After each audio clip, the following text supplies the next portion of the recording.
Kalen's fingers didn't tremble, because the High Justiciar of the Obsidian Regency was not designed for such biological failures, but the data slate in his hand felt unnaturally heavy. He stood on the observation balcony of Aethelgard Prime, where the crystalline spires hummed with a resonance that had remained unchanged for 10,000 years. Below him, the capital was a masterpiece of static perfection, a world where entropy had been defeated by the cold, unyielding light of the crystals. Then the report from the Solaris Reach flickered across his vision. The Ninth Purge Fleet, a force capable of extinguishing stars, was not sending back a victory hymn. It was sending back a warning. The primitive species on Terra 9 wasn't hiding. They were running toward the fire. The Regency had classified the humans as a Tier 4 biological anomaly, short-lived, fragile, and trapped on a high-gravity death world that should have crushed their spirits eons ago. When the fleet first entered the system, the tactical projections were laughable. The invaders didn't realize they were landing on a planet-wide disaster response mechanism. They saw cities and thought of targets. They saw a fragmented global government and thought of a fractured defense. They didn't see the biology. They didn't understand that for 1,000,000 years these creatures had survived by being the thing that never stops coming. Months earlier, when the first scout ships descended into the toxic, nitrogen-rich atmosphere of Terra 9, the humans had been fighting each other over borders and old grudges. Kalen remembered watching the initial feeds with a sense of detached boredom. The humans used primitive chemical propellants and lived in houses made of baked mud and processed wood. But as the Regency's crystal harvesters began to sink their teeth into the planet's crust, something shifted.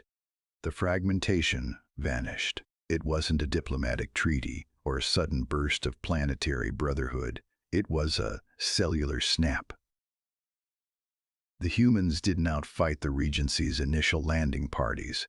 They out-endured them. They retreated into the harshest terrain the planet offered, the jagged mountains and the sweltering, humid jungles, and they waited. They waited until the Regency's atmospheric stabilizers began to hum with the strain of the planet's erratic weather. They waited until the immortal soldiers of the Obsidian Guard grew sluggish in the crushing gravity, and then they started walking. Kalen reviewed the footage from a fallen Centurion's visor. A group of humans had trailed a scouting party for 3 days across a salt flat. The humans had no vehicles, no climate-controlled suits, and almost no water. They just kept moving at a steady, rhythmic pace.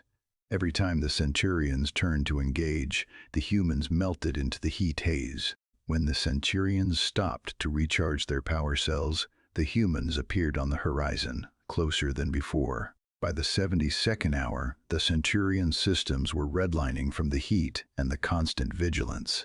One by one, the elite warriors of the Regency simply collapsed, their internal processors seizing up.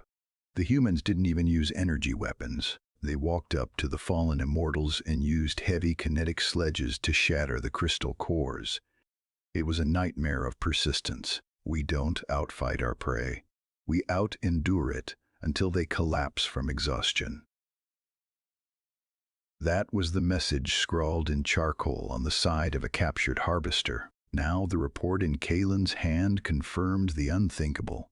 The humans hadn't just destroyed the hardware, they were eating the tech. They were grafting Regency crystals into their own crude machines, bypassing security protocols with a desperate, reckless ingenuity that ignored the radiation sickness it caused their soft bodies. They were becoming something else.